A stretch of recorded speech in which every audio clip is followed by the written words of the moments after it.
Good afternoon, everyone. My name is Dakota Garcia, and today I'll be discussing the NCAA investigation dealing with the University of Miami's football team during the late 80s and mid 90s. Some background information on this case: it took place in the mid 80s, which Miami, Florida was at the center of a racial and cultural shift that was eventually taking place throughout the country. Overwhelmed by riots and much tension, Miami was a city with its indifferences to culture changes and some racial indifferences. But the University of Miami's football team served as a center ground and a community upbringing during this evolution. So Miami was predominantly a white university. However, it was changed during the time of Howard Schellenberger. He had a pro-style recruiting scheme that resulted in high-scoring games due to the upbringing of recruits within Florida's ghettos. That was primarily African Americans. This team would eventually lead Miami to the first national title in 1979 and lay down the foundation for three more. After his retirement, the next coach that would take his place would be Jimmy Johnson. During Jimmy Johnson's era, he brought more of an aggressive type of defensive and fast-scoring offensive scheme, which in the 1985 Notre Dame game, instead of playing a friendly style game, Jimmy Johnson decided to run up the score, or so-called run up the score, which kind of began the bad boy era of Miami football. This type of gameplay was primarily indifferent of what football fans were used to. Instead of the clean-cut All-American image, Miami would talk trash, showboat, become the aggressor, which brought a lot of negative media attention. Primarily Sports Illustrated focused on the team's criminal record rather than the success on the field. And the media really exaggerated the bad boy image by focusing on off-field incidents such as drug charges, lost handguns, shoplifting, leasing of luxury cars, arguments with campus police, long-distance phone calls that were unpaid. However, instead of getting better, it only got worse. During the Sunkist Fiesta Bowl against Penn State, when Miami decided to arrive, they arrived in a fashion that was very scrutinized. And believe it or not, it was Army fatigues, which ended up causing controversy because of the conduct of the team. Now, during this time of uprising of Miami football, there was a hip-hop rap group named Two Live Crew, who were representing Miami football by wearing team gear, music videos, concerts, while rapping about this outlandish content of their lifestyle: women, drugs, alcohol, violence, and fair enough, the city of Miami. The lead singer was named Luther Campbell, Uncle Luke, which the players called him. He was very close to the star players, Michael Irvin, Warren Sapp. The team made an appearance on the sidelines, would invite players to clubs, which were like spots around Miami. These two were very relevant to each other due to the fact his music was seen as criminal and inappropriate and was stereotyped as a criminal.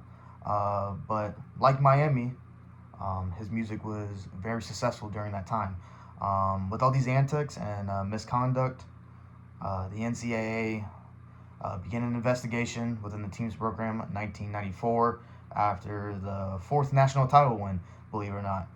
There was two parts following this investigation. The first part focused on player misconduct and how the team handled themselves on as well as off the field. With Miami football, they brought, like I said, very outlandish celebrations, trash talk, showboating, and antics that really brought negative worldwide media attention. They began to see these antics as players' misconduct affecting the brand of college football. The second part was primarily focused on the controversy of players taking cash prizes from the Two Live Crew lead singer Luther Campbell. This was due cash prizes was primarily for big plays, game-winning touchdowns, forced fumbles, hardest hit, which was called aka the hit clubs, and bounties on other key players from opposing teams. Luther Campbell provided players with money to help the athletes be able to afford meals, clothes, and other accessories. This helped kids stay away from negative temptations that Miami brought, of making mistakes such as stealing, selling drugs. So they had some type of pocket cash, so they could be accessible to clothes, sneakers, weekend meals. But however, rules and regulations of the NCAA state that players are only able to accept scholarship money that covers tuition, room and board, 3 meals a day during the weekdays, and a grant of $30 for weekend meals. However, the controversy of this investigation was simple. These are young athletes who enjoy playing the game of football and who have fun while doing it. The players accepted the money given due to the fact they were not. Just excuse me 1 minute. They were not provided with no more than $30 on the weekends, with the school bringing in $1 million from the success of the football team, which increased student bodies and even more revenue due to the increase of ticket sales and media attention. This is where, like today, in today's society, NIL comes into play, granting student athletes financial opportunities to really make ends meet while playing, in this case, football, but their sport of choice. The verdict of this investigation was very impactful to Miami football. To stop any unsportsmanlike, controversial celebrations, teams would be fined an X amount of dollars, as well as players being suspended from competition for a certain a long amount of time. Now, the second part, due to an ongoing deeper investigation, there's more details that were surfaced. Not only were players taking cash prizes from Luther Campbell, but there's also a scandal within granted Pell Grants and financial aid to football players.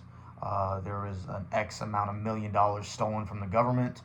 This would eventually involve Miami football losing 37 scholarships, being banned from competing in competition or recruiting for a year. This also brought a lot of media attention and questioning if Miami football should drop and be finished with the football program. And within controversial years in 2000, 2002, as well as 2003, there's much questions that would follow up, with another controversial scan with another booster, that should Miami require the death penalty and not be able to compete in collegiate football no more. However, that is not the case. After a long-going investigation within the years, Miami football is still going strong and is now having success within their football program. But that is the case that I've chosen for this discussion board. I hope you all enjoyed. If you have any questions, please freely answer or ask at the bottom. Thank you. Have a great night.